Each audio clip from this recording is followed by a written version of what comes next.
Alright, so this video is going out to a guy on YouTube that asked me a question as to what I think of Savate, Muay Thai, and kickboxing for self-defense purposes. Basically the same as any other traditional martial art or system predominantly aimed for sport. But the thing you need to take into consideration is the range that it's effective at. If there is a self-defense system that doesn't cover the 4 ranges and the 5th additional one, to me, yeah, it's not really a complete system. And by that, this is what I mean. Assuming I don't have any weapons on me, the longest range is range number 4, and the closer I get to her, the number will go from then 3, 2, and then 1. So from this range I can't effectively hurt my opponent here, and shout out to her for actually being in this video, no one else wanted to work with me. But for anyway, from here I can't really reach with a punch unless I lunge forward, not that anyone would really do that in a real fight anyway. But however, I can land a kick, so I have access to these, defensive pushing kicks, and these are the spinning kicks. Again, not that I'd use those in a self-defense situation anyway, but they are an option, that they aren't the option. If I get a little bit closer now, I've entered what's known as the boxing range. Actually, just move a little bit closer towards me so I send it to the camera. Cool. So from here's the boxing range, where I don't have access to all my kicks anymore. From here, kicking would be a like a sub-range.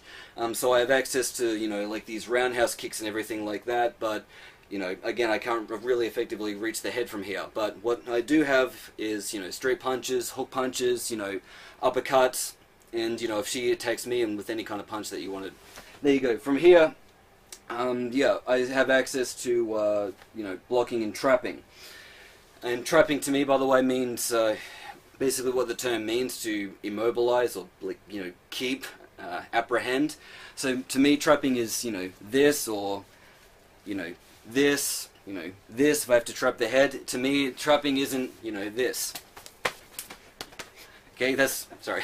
Well, I'm just saying that's what some forms of Jeet Kune Do and combat Hapkido teaches trapping. That's not trapping to me, that's like fast lightning hand bullshit. Anyway, so I get a little bit closer again. This is the close quarter range. So from here, I don't really have access to a lot of punches. Maybe I could try and sneak in an uppercut, but really from here the best things I can use is, knees, elbows, headbutting, spinning, yelling. It's also another one. Anyway, if I get a little bit closer in that, this is when you get into the wrestling range or the grappling range.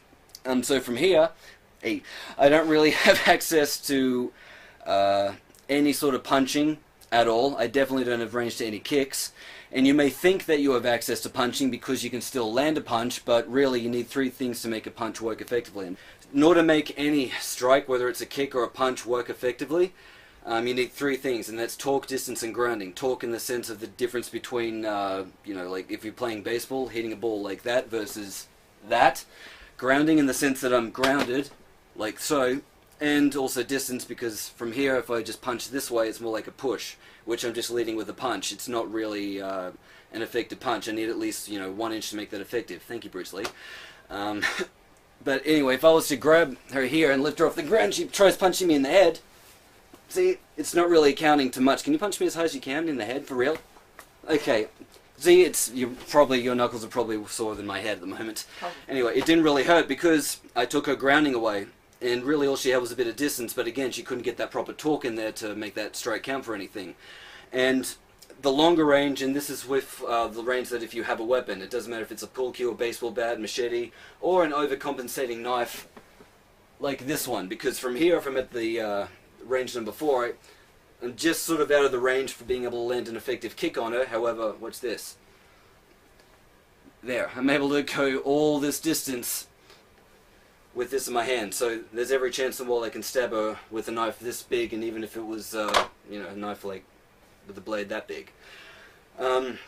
So in order to answer the question as to what I think of, kickboxing, Savate, and Muay Thai, well, as for Savate and kickboxing, they are pretty much the kickboxing sports. One's just French, one's universal, I suppose. So yeah, they work really well for, this range number 4 and when you're a little bit closer, because you can still work the roundhouse kicks and the other subgenres of kicks. Muay Thai is a little bit more adaptable because of, their knees and elbows, depending on which particular Muay Thai system you're learning and who's teaching it. But predominantly it is mostly known for its kicks. Again, what you need to look at is the range that they're effective at. Savate, really, if you're on the ground being grappled by someone that's, like a 2nd degree black belt in Brazilian Jiu-Jitsu, the skills aren't really that transferable when you're in that situation. So a guy that's got experience being on the ground and knowing how to work some missions or just shred someone's face off is going to have a much better chance. So doesn't matter what system you're doing. If you know, it's the grappling style, yeah, when you're in really close range, that guy's going to have a better chance as opposed to if you're, unless the other guy has a knife. But if you're way out here, then yeah, the guy that does kickboxing is going to have a much better chance than the guy that only knows how to use skills at, you know, the close quarter range or, you know, the grappling range.